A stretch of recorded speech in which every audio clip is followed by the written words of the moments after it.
Hi everyone, Travis here with Life Under Grace, and today I'm excited to tell you another story of God's love and grace, a parallel between the Old Testament and the New Testament. This is a story of Moses leading the Israelites in the wilderness for 40 years. This is after they had departed Egypt, after they had crossed the Red Sea, and now they were stuck in limbo in this wilderness for 40 years because the Israelites feared going into the Promised Land.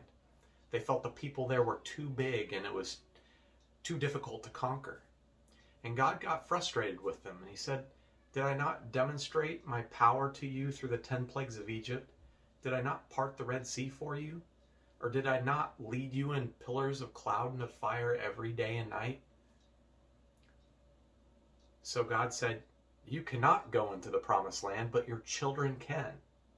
And so Moses was stuck leading the Israelites, a group size of about 2 million people, for these 40 years. And God provided through his grace and love. When they were hungry, he gave manna. Manna was a supernatural gift from above. It said it descended like the dew in the morning, and every morning they would harvest just enough manna for the day. When they were thirsty, God gave them water out of a rock at Meribah. And God sustained their clothing and did not let them get worn down or destroyed. Deuteronomy chapter 29. Even in this time of provision and gifts of grace and love, the Israelites still found time to complain. They talked to Moses and said, "We are so tired of eating manna. Will you please ask God for meat? We had plenty of meat to eat in Egypt."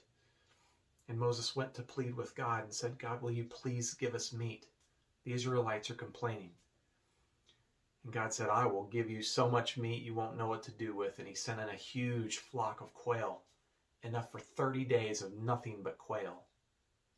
And when the Israelites were taking their first bites of quail, God's anger burned, and he sent a plague upon Israel. And Moses went to plead with God and asked for forgiveness on their behalf, and God relented. A little while later, the Israelites complained again. This time they called manna detestable, and God's anger burned again, and he sent a collection of venomous snakes into camp, and they bit the Israelites. And the Israelites started dying, and Moses pled with God and said, "Will you please heal us of these snake bites?" God said, "Raise a bronze snake on a pole, and all who look upon it will be healed." Fast forward 1,200 years later to the time of Jesus, when Jesus is talking with Nicodemus, a Pharisee. And he states in John chapter 3, verses 14 through 16, "For just as Moses lifted the snake in the desert, so the Son of Man must be lifted up. For everyone who looks upon him and believes will be saved. For God so loved the world that he gave his one and only Son, that whosoever believes in him will not perish, but have everlasting life." So there you have it. You have the parallel between the Old Testament and the New Testament. I find this fascinating. Jesus knew no sin, but he became sin by bearing our sins on that cross, so that if we look upon him and we believe, we might have that healing and forgiveness.